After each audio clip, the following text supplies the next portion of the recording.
2 Petrus pasal 1 ayat 21 sampai 2 ayat 19. Nubuat tentang kemuliaan Kristus telah digenapi. Firman Tuhan berbunyi demikian.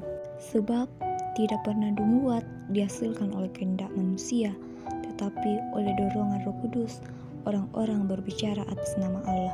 Sebagaimana nabi-nabi palsu dahulu tampil di tengah-tengah umat Allah, demikian pula di antara kamu akan ada guru-guru palsu. Mereka akan memasukkan pengajaran-pengajaran sesat yang membinasakan. Bahkan mereka akan menyangkal penguasa yang telah menebus mereka, dan dengan jalan demikian segera mendatangkan kebinasaan atas diri mereka. Banyak orang akan mengikuti cara hidup mereka yang dikuasai hawa nafsu, dan karena mereka jalan kebenaran akan dihujat. Dan karena serakannya, guru-guru palsu itu akan berusaha mencari untung dari kamu dengan cerita-cerita isapan jempol mereka. Tetapi untuk perbuatan mereka itu, hukuman telah lama tersedia dan kebinasaan tidak akan tertunda.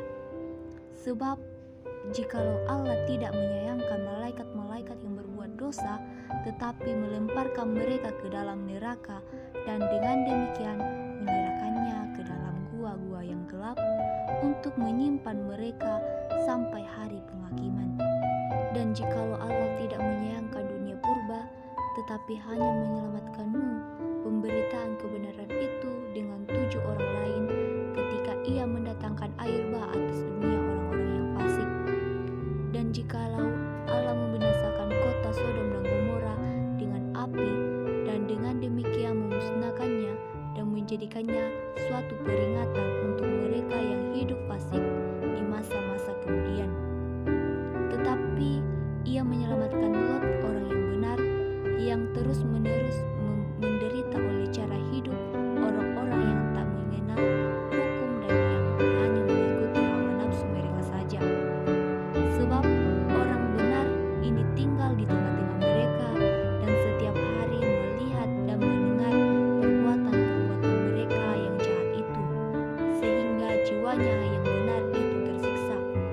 Maka nyata bahwa Tuhan tahu menyelamatkan orang-orang saleh dari pencobaan, dan tahu menyimpan orang-orang yang jahat untuk disiksa pada hari penghakiman, terutama mereka yang menuruti hawa nafsunya karena ingin mencemarkan diri dan yang menghina pemerintahan Allah.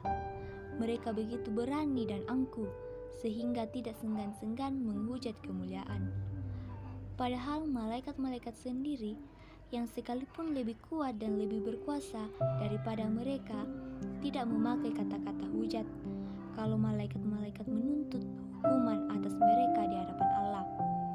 Tetapi mereka itu sama dengan hewan yang tidak berakal, sama dengan binatang yang hanya dilahirkan untuk ditangkap dan dimusnahkan.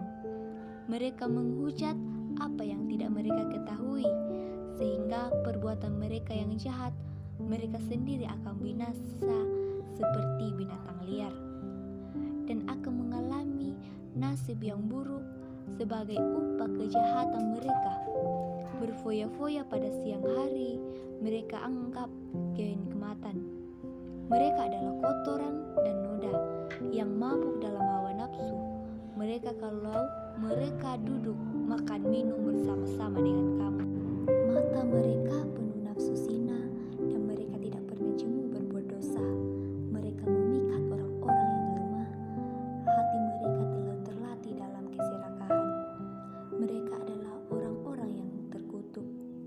Oleh karena mereka telah meninggalkan jalan yang benar, maka tersesatlah mereka, lalu mengikuti jalan Bileam, anak Beor, yang suka menerima upah untuk perbuatan-perbuatan yang jahat.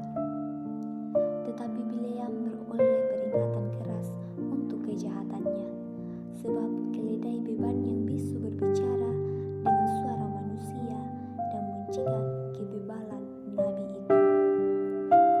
Guru-guru palsu itu adalah seperti mata air yang kering, seperti